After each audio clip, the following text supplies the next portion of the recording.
This isn't a knife.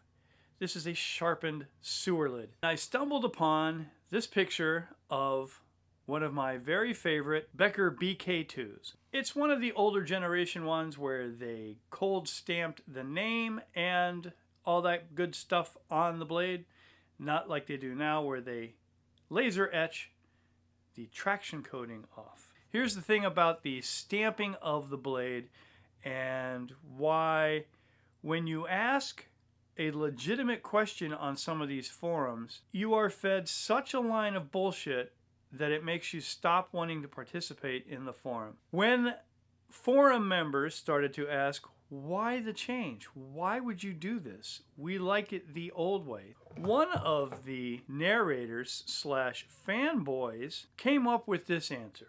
It's not for cost savings. It's so that the knife is stronger. Knives have a tendency to fail where there has been a stamping made, and that stresses that particular part of the knife. So therefore, because these are such hard use knives, we're not going to stamp them anymore. We're going to just laser etch. If it was true, companies like Victorinox wouldn't stamp their knives. Randall made knives are stamped. Lots of other makers are. When I was a maker, for a time there, right when I would take the knife out of the oven for heat treat, I would stamp it with my logo. I never had a knife fail where it was stamped. I've never had a Randall knife fail where it was stamped. I have had a Randall knife fail, but not at the stamp. I sent that knife back and they said, yep, that's a defect, and they sent me a new knife.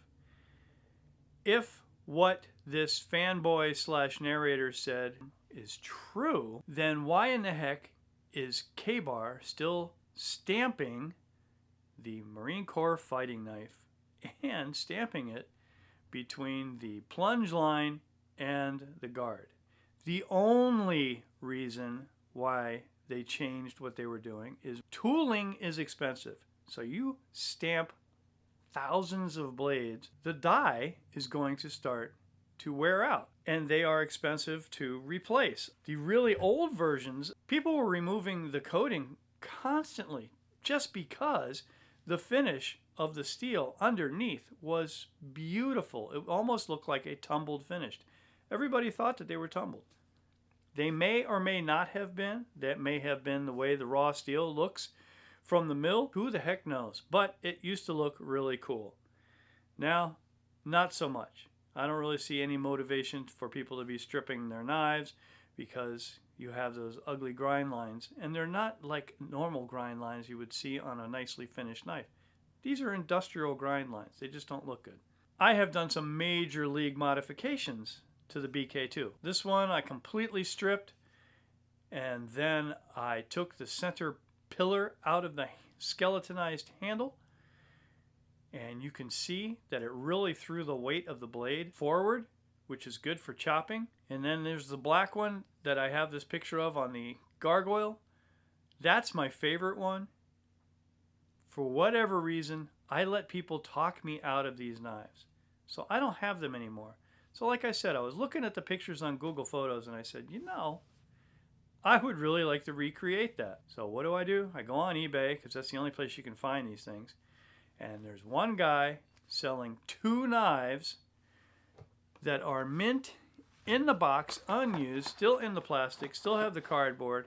These might be transitional knives, because when I finished this little project, I noticed underneath the black coating there are some faint grind lines. All in all, I'm pleased with the way this turned out. There are a couple of things I wish I had done differently. One, I wish I had used an old belt rather than a brand new belt, because the brand new belt was rather aggressive, and it doesn't need to be for this particular project, except for maybe the rounding of the spine. But as you can see, there are grind lines on the black coating. I don't know what this black coating is. I think it's just car paint or something like that. The other modifications that I did to this knife, of course, were round the butt. And why do I do that? I've been asked that a lot. It's because I like round butts. When you're chopping and you're using a 3-finger grip, you can see how that pointy part right there, though it's not that bad, stabs into your hand. Repetitive use, that gets to be irritating. The round does not. So that is the only reason why. And I leave it protruding because you never know when you're going to need to pound the butt. Convexing the edge. I find that completely necessary on all Becker BK2s because they are so freaking thick. This isn't a knife. This is a sharpened sewer lid. You got to put an edge on there that can be useful and not just mush everything you want to cut into. You can use that knife in the kitchen. You can chop with it. You can field dress anything with it. You're not going to hurt it.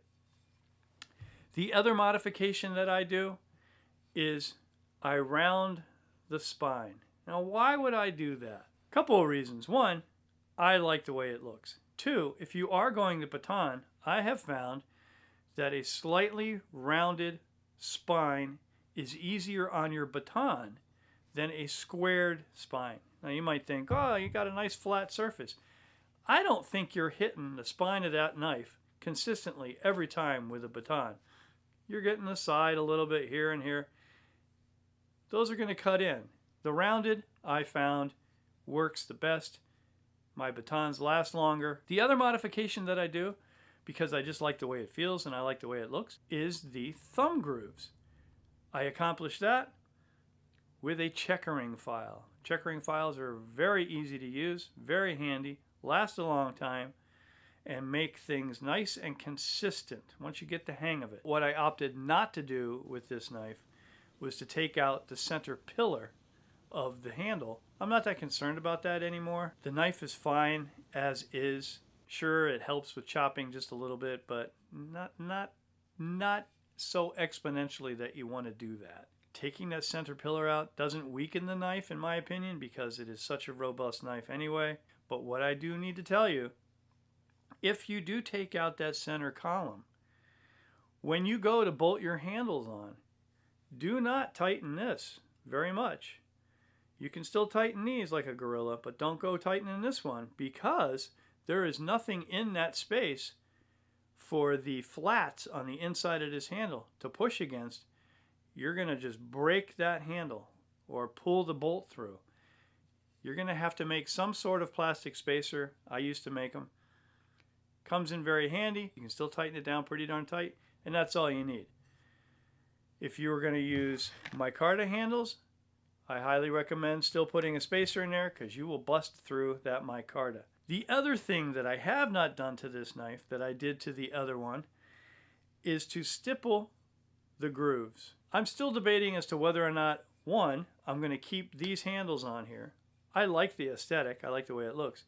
But I also might transfer from my BK10 these old micarta handles. Let me know what you think in the comments if you think I should just keep this the way it is or do that. But the stippling, though it's fun to do, and make sure you do it outside, I did not do it outside. I did it in a basement, and I may have suffered some brain damage. You be the judge. Now, this is the factory sheath. I always remove those two rivets. Reason being is when this knife goes in and those rivets are there, you have one hell of a time yanking this knife out of the sheath. And it's unnecessary. For the everyday guy, even upside down, you could go running through the woods and this knife is not going to fall out of there. If you're being deployed and you want to make sure that that knife doesn't go anywhere under any circumstances, then I would say keep the rivets there. But for just us, normal guys, take those rivets out, because when you put this on your pants, like I am now, I put a tech lock on there. I don't want to pull my pants all the way up to my armpit trying to get this knife out. Comes out very nicely now.